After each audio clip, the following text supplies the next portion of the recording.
Video ধরেন ধরেন দেখেন।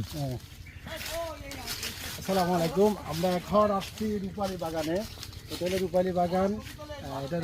এটা রূপালী আমের একটা বাগান আমরা আসছি দেখার জন্য। তো আর দেওয়া যেত না? মাশাআল্লাহ, কত সুন্দর একটা রূপালী বাগান। এই দেখেন রূপালী আম ঝুলতেছে, কি সুন্দর। মাশাআল্লাহ মাশাআল্লাহ। এখানে ওনারা গরু কিনতে আসছে, তো এখন আম পছন্দ হয়েছে, আমও কিনবো।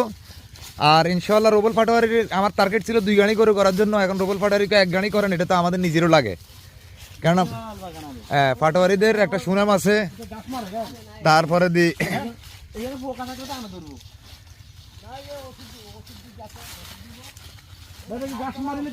ভাই আমরা যেখান থেকে হাঁটতেছি এখানে কি ওষুধ দিচ্ছেন?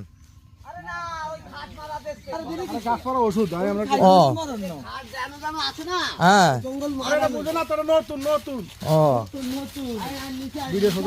এখন এই যে মাশাআল্লাহ দেখেন বিশাল রূপালী আমের বাগান।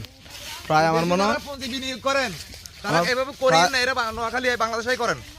প্রায় আমার মনে হয় 4-5 একর জায়গা নিয়ে একটা রূপালী আমের বাগান, বিশাল বাগান। এখানে দেখেন মাশাআল্লাহ, এই যে থোকায় থোকা আমগুলো ঝুলতেছে, দেখেন একদম মাটির সাথে মিশে আছে আমগুলা। এই যে রূপালী দেখেন অনেক সুন্দর মাশাআল্লাহ। এখানে অন্যান্য এলাকায় এখানে আমগুলো চোরে নিয়ে যেতে হবে, নাই এখানে চোর নাই। মাশাআল্লাহ মাশাআল্লাহ অনেক সুন্দর। দেখেন মাটির সাথে মিশে আছে আমগুলা, দেখেন অনেক সুন্দর। রুবেল পাটোয়ারি এই বাগানটা পরিদর্শনে আসছে, দেখতেছে ভবিষ্যতে এই দেশে আমার বাগানটাকে কিনতে পারে কিনা বা বাগান করতে পারে কিনা, এগুলো রুবেলে দেখতে আসছে আর কি। এখান থেকে এখন রুবেলের অভিজ্ঞতা নিয়ে হয়তো আমাদের নোয়াখালী সোনামী উপজেলা রশিদপুরে হয়তো করার সম্ভাবনা আছে, কারণ তাদের অনেক জায়গা আছে, ওখানে হয়তো রুবেল করতে পারে। কি বলো তুমি রুবেল? দেখেন মাশাআল্লাহ মাশাআল্লাহ, থোকায় থোকায় আম জ্বলতেছে। মাশাআল্লাহ আলহামদুলিল্লাহ, আল্লাহ পাক ওনাকে সফল করুক। এখানে আবার ভিতরে ভিতরে এখানে আবার মালটা গাছও আছে, দেখেন মালটাও ঝুলতেছে।